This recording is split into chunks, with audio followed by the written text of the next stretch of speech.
دی کشمیر والا کے اردو خبرنامے میں آپ کا خیر مقدم ہے۔ میں ہوں علینا میر۔ نظر ڈالتے ہیں آج کی سرخیوں پر۔ جموں کشمیر میں کل کووڈ سے 7 اموات ہوئیں، 364 نئے کیسز درج۔ ہندوستان میں 45,951 نئے کیسز درج، 817 اموات ہوئیں۔ آل جماعتی میٹنگ میں جموں کشمیر کے سیاستدانوں نے اپنی عوام کو فخر محسوس کروایا ہے، پیپل کانفرنس کا بیان۔ آل جماعتی میٹنگ میں جموں کشمیر کے سیاستدانوں نے اپنی عوام کو فخر محسوس کروایا ہے، پیپلز کانفرنس کا بیان۔ شمالی کشمیر میں خیمہ کھڑا کرنے پر ہاتھا پائی کے دوران ایک شخص ہلاک، متعدد زخمی۔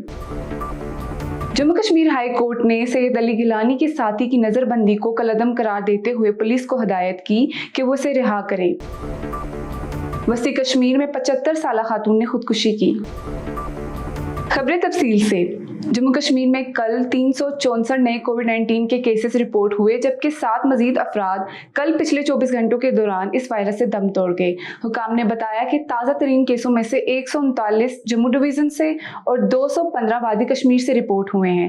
اموات کے بارے میں انہوں نے بتایا کہ 4 وادی کشمیر سے اور 3 جموں ڈویژن سے رپورٹ ہوئے ہیں، جس سے ہلاکتوں کی کل تعداد 4323 ہو گئی ہے۔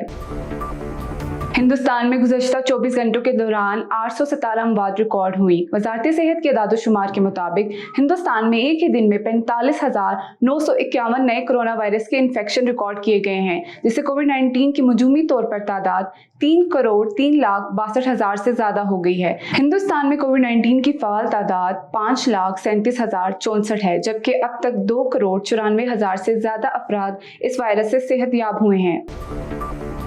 پیپلز کانفرنس کے چیئرمین سجاد غنی لون نے آج کہا کہ 24 جون کو نئی دلی میں حال ہی میں ہونے والی آل پارٹی میٹنگ میں شریک تمام لیڈرز نے جموں کشمیر کے لوگوں کو فخر محسوس کروایا۔ مقامی نیوز ایجنسی کے نمائندے کے مطابق ایک کانفرنس سے خطاب کرتے ہوئے سجاد لون، جو عمران رضا انصاری اور بشارت بخاری کے ہمراہ تھے، نے بتایا جموں کشمیر کی آل پارٹی اجلاس میں شریک لوگوں نے اپنے لوگوں کو فخر محسوس کروایا۔ انہوں نے کہا کہ یہ بات عیاں ہے کہ جو لوگ لوگوں کی نمائندگی کے لیے نئی دلی پہنچے، وہ کبھی بھی لوگوں کے جذبات کی بے عزتی نہیں کر سکتے۔ انہوں نے کہا کہ میں اجلاس میں شریک ہونے اور تقریر کرنے والے تمام افراد کو مساوی نمبر دوں گا۔ مزید کہا کہ یہاں یہ بات سمجھنے کی ضرورت ہے کہ انتخابات کا بائیکاٹ کرنا کوئی نتیجہ نہیں ہے۔ انہوں نے کہا کہ پارٹی دعوت دے گی تو حد بندی کی مشق میں حصہ لیا جائے گا، یہ کہتے ہوئے کہ یہ عمل علاقوں اور خطوں میں منصفانہ ہونا چاہیے۔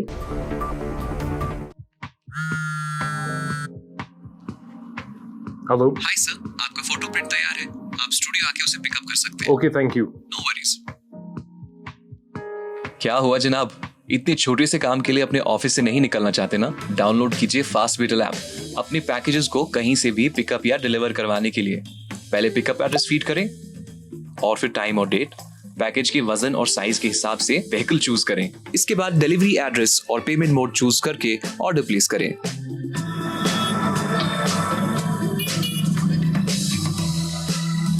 تو بنا کسی محنت کے اپنے پیکیجز کو ڈیلیور کروائیں کشمیر سے کنیا کماری تک ریزنیبل پرائسز میں۔ Download fast battle app today, available on Android and I O S. شمالی کشمیر کے بانڈی پورہ ضلع میں ویون گاؤں میں بدھ کی صبح 2 خانہ بدوشوں گروپوں کے ممبروں کے مابین جھگڑے کے نتیجے میں ایک 52 سالہ شخص ہلاک، جبکہ ایک خاتون سمیت متعدد دیگر زخمی ہو گئے۔ ایک مقامی خبر رساں ایجنسی تک پہنچنے والی اطلاعات میں کہا گیا کہ بانڈی پورہ اور رجوری میں پنر کی خانہ بدوش جماعتوں کے مابین اس علاقے میں خیمہ کھڑے کیے جانے کے واقعات کے بعد لڑائی ہوئی۔ دونوں فریقوں کے ممبران کے درمیان شدید بحث ہوئی، جس کے بعد ہاتھا پائی ہوئی۔ اس جھگڑے کے دوران متعدد دیگر افراد زخمی ہوئے، جن میں ایک خاتون بھی شامل ہے۔ تمام زخمیوں کو قریبی اسپتال منتقل کر دیا گیا، تاہم ایک شخص راستے میں ہی دم توڑ گیا۔ جموں کشمیر ہائی کورٹ نے دوسری مرتبہ حریت رہنما اور سید علی گیلانی کے قریبی ساتھی کی نظر بندی کو کالعدم قرار دیتے ہوئے پولیس کو سید امتیاز حیدر کو ہریانہ جیل سے رہا کرنے کی ہدایت کی ہے۔ ضلع بڈگام کے گوجرا گاؤں کے رہائشی سید امتیاز حیدر کو مارچ 2019 میں رات گئے ایک چھاپے میں 4 علیحدگی پسند رہنماؤں سمیت 9 افراد کو گرفتار کیا گیا تھا۔ سید امتیاز حیدر کو اس کی گرفتاری کے فوراً بعد ہی پبلک سیفٹی ایکٹ کے تحت مقدمہ درج کیا گیا تھا اور جموں کے کوٹ بلوال جیل منتقل کر دیا گیا تھا۔ گرفتاری کے بعد سے امتیاز حیدر مختلف جیلوں میں بند رہا اور حال ہی میں اسے امفالہ جیل سے ہریانہ جیل منتقل کر دیا گیا تھا۔